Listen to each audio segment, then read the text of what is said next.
And off the top here at 5, the votes have been tallied. Issue 1 failed, but questions still remain tonight about Ohio's special election. This August election came with major challenges for our county boards of election, including a record volume of voters during what is normally the quiet of summer. That's right. A handful of counties had issues that prompted viewers to reach out to us about this. So News 5's John Kosick reached out to election officials to get answers. John. Yeah, Delon and Katie, they told me all of the issues were handled accordingly and all the votes were counted. With more than 3,000 polling locations across the state, there will always be issues on Election Day. Tuesday was no exception. In Stark County, the high volume of voters led to some polling locations running out of smart cards and paper ballots. Contingency plans were put into action, but it led to long lines that voter Seth says likely turned some voters away. It's disappointing because we want to have faith in our elections. In a statement, Stark County's BOE said they remain confident that everyone who took the time to vote were extended that opportunity. In Summit County, they had problems with a few of the new ballot scanners used for the first time in a countywide election. Voters who had already cast their ballots on paper were unable to scan them and had this basic question. How do we know that our vote's going to be counted? They were assured their unscanned ballots would be placed in an orange auxiliary bag overseen by Republican and Democratic poll workers who together would scan the ballots when the problem was fixed. Still, voters like Mike weren't feeling reassured. They're trying to assure us that the orange box is secure and they would do all that.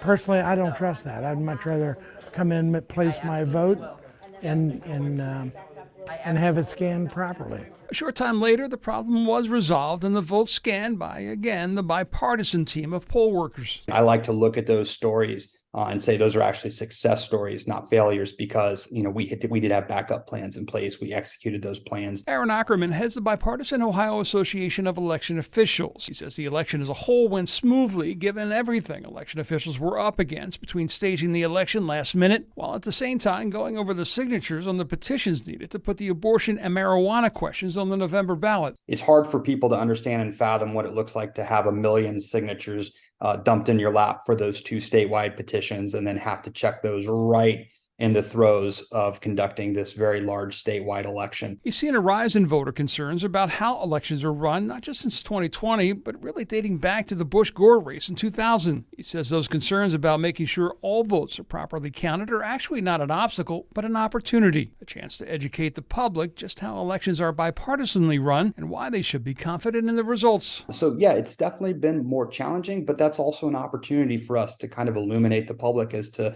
what goes on behind the scenes at the boards of elections. So we view that positively.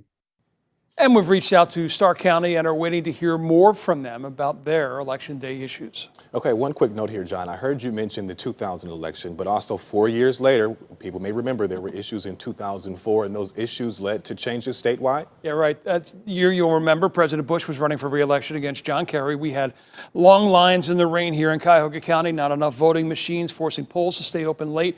There were also problems with absentee and provisional ballots. All of that and the national attention it brought in really, it was really a close race that decided the presidency is what led to the birth of what we now know as a month-long early voting period in the state. And that's something Ohioans took advantage of in this election, helping to ease the burden at the polls yesterday.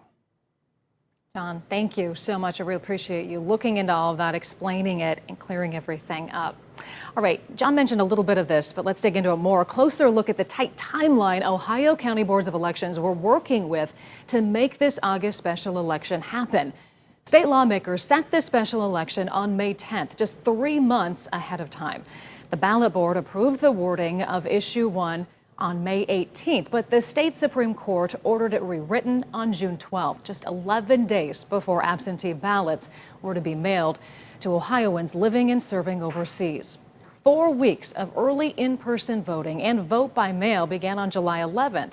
And in the midst of that, the boards of elections had 2 weeks to verify signatures on petitions for those 2 issues trying to get on the November ballot, the abortion amendment and the marijuana initiative. That all led up to special election day on August 8th. Busy, busy. Our special election coverage continues next for you on News 5 at 6 o'clock.